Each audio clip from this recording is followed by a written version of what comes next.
Today we are going to try and do a voiceover. This is the TRX4 Clone build that I have been working on now for about 10 days. I have driven it every day for 10 days at least, and I am really enjoying it. The frame is the Injora branded TRX4. The axles are Injora branded TRX4. They do have locking and unlocking differentials, and they do seem to work and function well. The 2-speed shifting transmission seems to function well. I did have a couple of issues, but I believe it was the servo it comes with is digital, and the servos that I am using are analog, so I had to give a little bit more percentage to increase the throw. I burned up the original servo, shifting servo, because I believe I was putting too much voltage to it. These are just 9-gram Amazon servos, blue case, plastic ears, and I know they can take 7 volts. I've used them in my planes many times. This has become an enjoyable project. I did not think I would be as impressed as I am. It has immense amount of potential. The motor that it comes with is a 550 sized 35 turn. I don't think I'm going to change it. I was thinking about changing it, maybe running brushless, but there are plastic gears. The gears in the transmission itself are metal, but the shifting mechanism to engage high and low gear is plastic, and then the shifting arm is plastic, so I don't want to put too much power to it. 3-cell with that motor seems to be plenty. Speed is not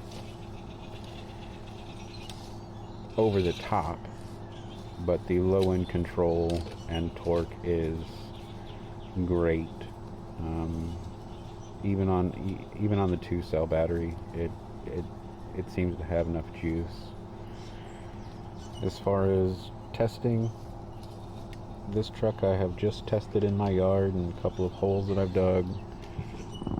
A couple of times I've taken it into the backyard. This time I have taken it around some of the accidentally burnt up test area.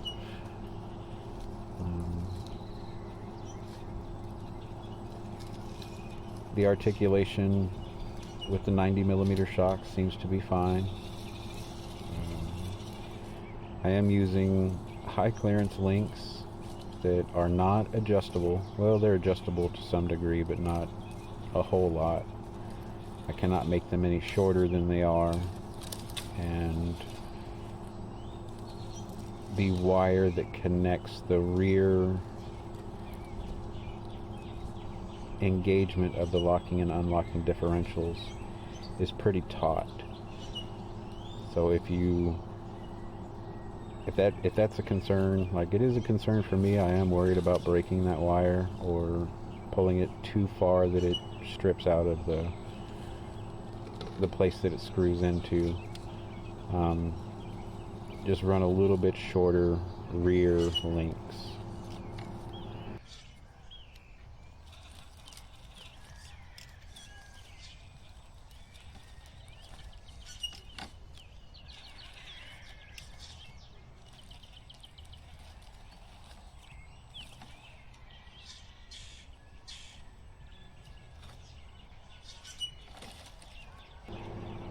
The first few tests were done with the heavy metal axles, and they had a pumpkin in the middle.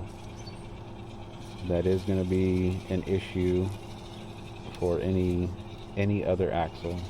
You want to get a pumpkin that's offset towards the driver's side so that the angle coming out of the transmission to the pumpkin, the drive shaft doesn't rub up against the skid plate, or if you add the little metal Under Armour thing, it doesn't rub up against that. The heavier axles did fine. It put a lot of good low center of gravity weight, which made it run absolutely nice. When I put the plastic axles on there, and then the plastic hubs, the plastic bead locks, it didn't run as well. It did roll over a lot.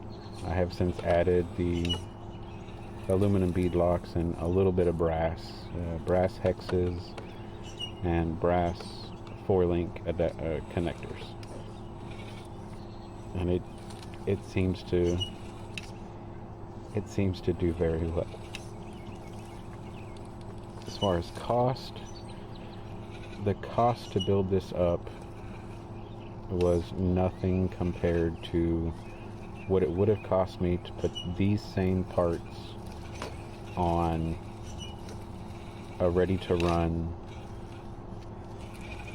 Traxxas TRX4 that does the exact same thing. I would have been paying the price for the RTR, for the ready-to-run, and then the price for the metal bumper, and the price for the aluminum bead locks, and the price for the Proline tires, and the price for, the high clearance links.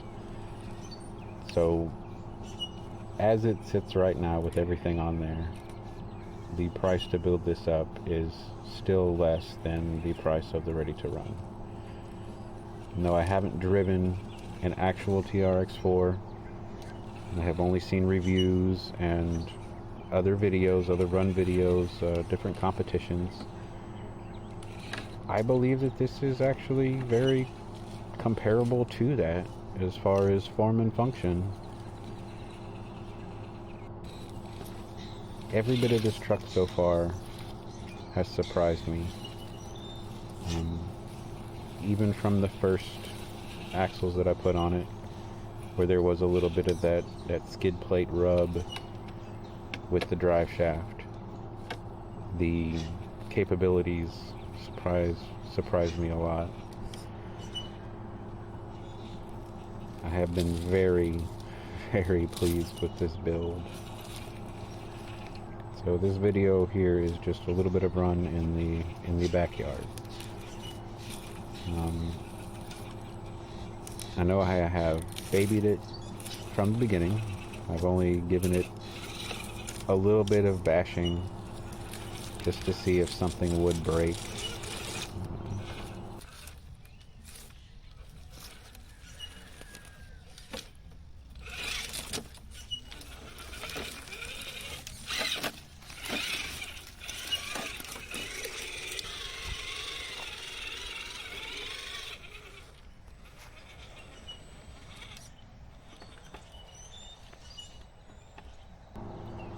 At this point, you'll see that I do flip over.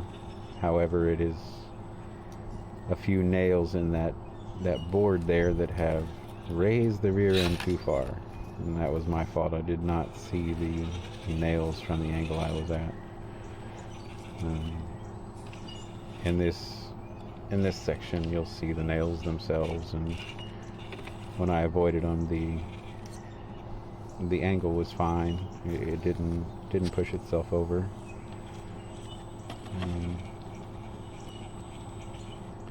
This is how the truck sounds.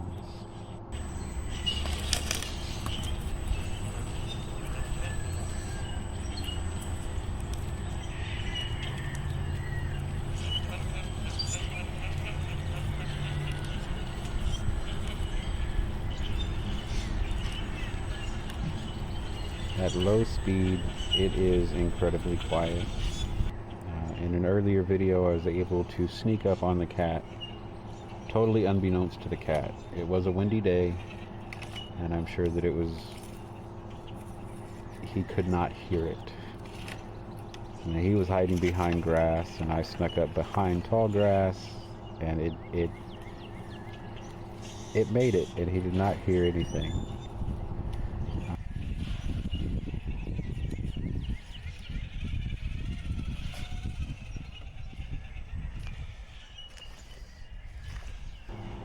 This right here is a high-speed little pull away.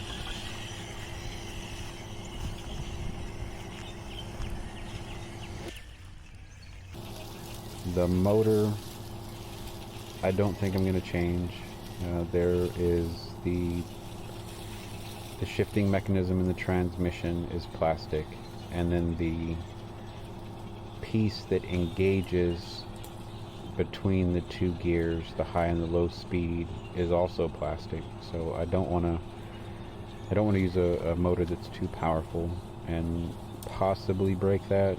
Right now the truck seems to have enough power and enough oomph with a 2-cell or a 3-cell. Right now I'm running the 3-cell 1300. I think it's 30C battery, and it's got juice.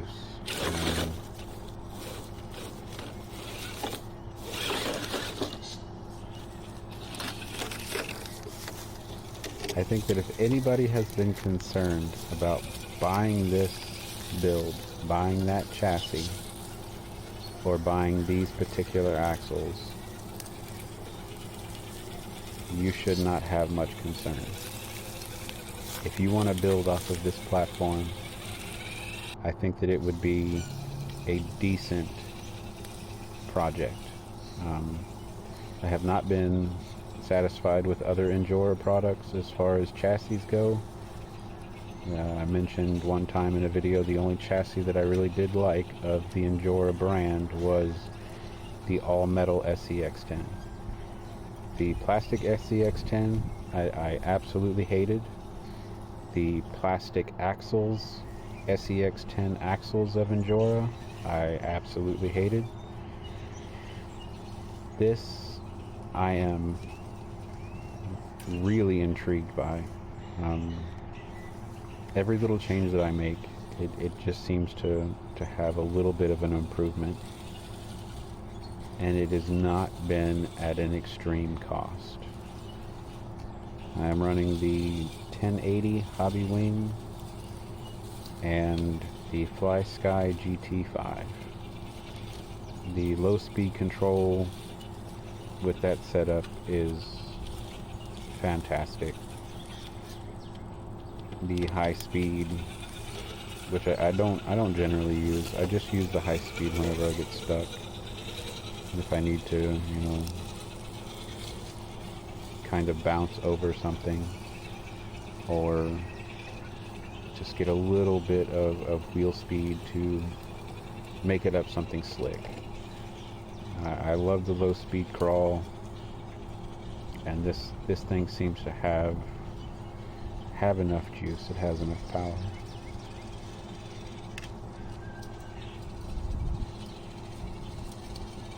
So if you have been concerned, or you've been thinking about it, I say pull the trigger. I don't think you'll be disappointed.